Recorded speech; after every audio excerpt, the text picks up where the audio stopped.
Hello and good afternoon. We are here together with Jose from Propster. Hi, Jose. Hi, Benhard. Nice to be here. Nice to meet you too.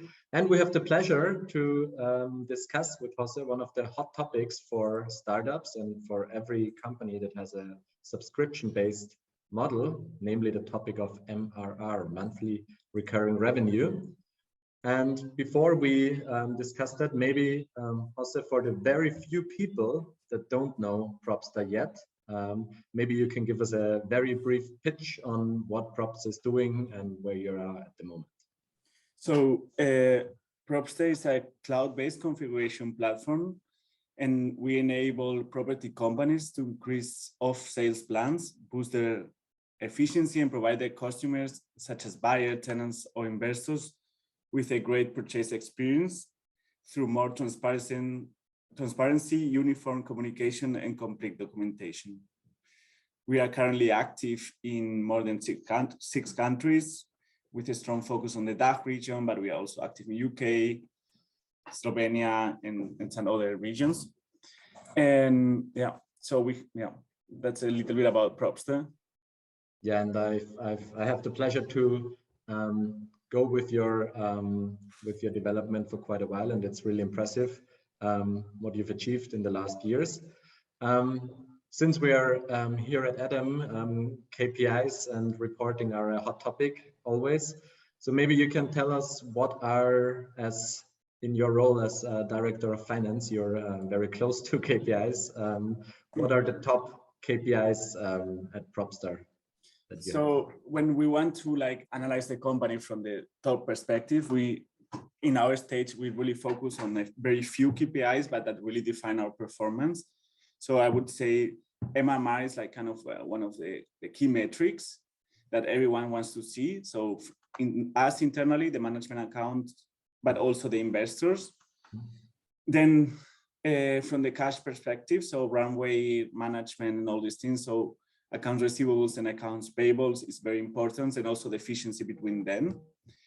And then customers, how is our sales performing? And then internally, we have two KPIs that are quite important for us. One is how many real estate developments that we have in our platform and how many real estate units that we have there, because this helps us a lot to forecast, to see our performance, and to measure our potential too. Excellent. So you see, Propster has already a very 360-degree based view from sales, cash to the actual revenue. As you know, we are currently dealing with the topic of MRR, also with you, with many other customers, and also for us internally, since we also have a subscription-based model. And MRR is always one of the most required KPIs. It's also one of the most powerful KPIs, but also one of the most painful KPIs, since it's tracking. It's not always very easy. Maybe you can give us a little insight on how you at Propster track the MRR. Yeah, definitely I can do so in Propster, or the process is start tracking the subscriptions in the right way in our database. And from there, we always try to have this view of new MRR, expansion MRR, contraction MRR, and then we derive to the net MRR. And then we have MRR beginning of a period, MRR end of a period. So we really focus on looking at new, expansion, and construction or churn. Yeah, that's. And what would you say are the challenges when tracking those things? I mean, we all know the things like annual subscriptions and so on, but anything particular that you've learned during the last month?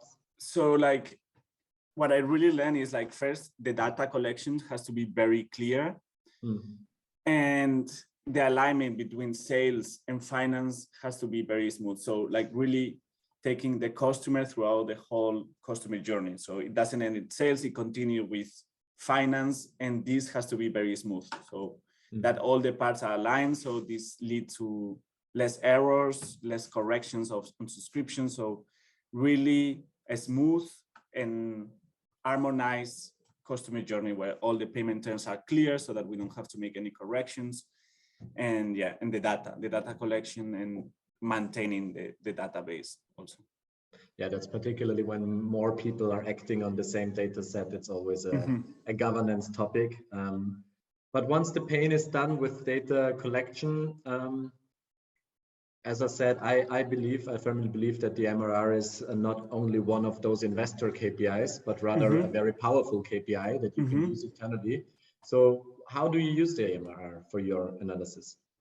So for us, the MRR enables to see how so we also look at MRR in two views. One is what is active MRR and the backlog MRR. So the backlog MRR, we call it backlog MRR or sign MRR.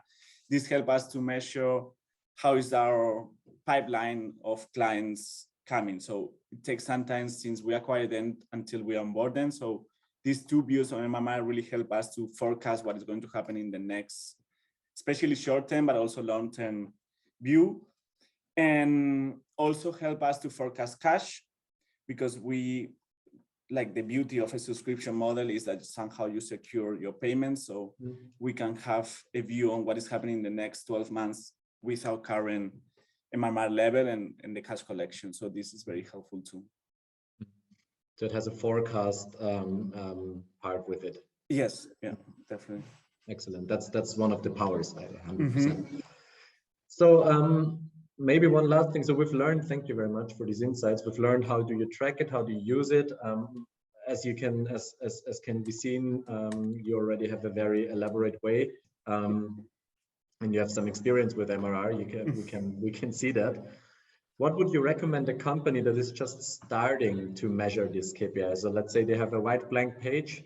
What would you recommend them that they get things straight from the beginning? So the first thing that I will recommend is to really understand what is MRR. Like, because you might get confused between, like, sometimes, like investors come to you MRR revenues, and they also, like, sometimes they even don't know exactly. So really understanding what is MRR. MRR is basically a metric, right? It can be very aligned with accounting if it's you accrue the revenue, but like it doesn't, it's not all the time. So really understanding what you are tracking with MRR, this is for me the main step. And then, as I said, like a very structured database where you have a lot of discipline recording your subscriptions. And I mean, I always say that 2022 is going to be the year of simplicity for me. So trying to have a simple, if you're in the beginning, or like if you're a startup, have to try to have simple structure. So simple payment terms, simple pricing model, and this is, if you're starting, is like, I think for me, like one of the key learnings. So I would say that's it. Very beautiful. The year of simplicity. We'll take that with us, and it's a very good theme for MRR tracking. Also, thank you very much for these insights. Thanks to you.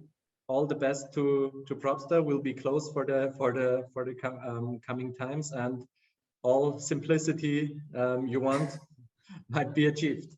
Definitely. Thank you so much, Benhard. Nice to be here.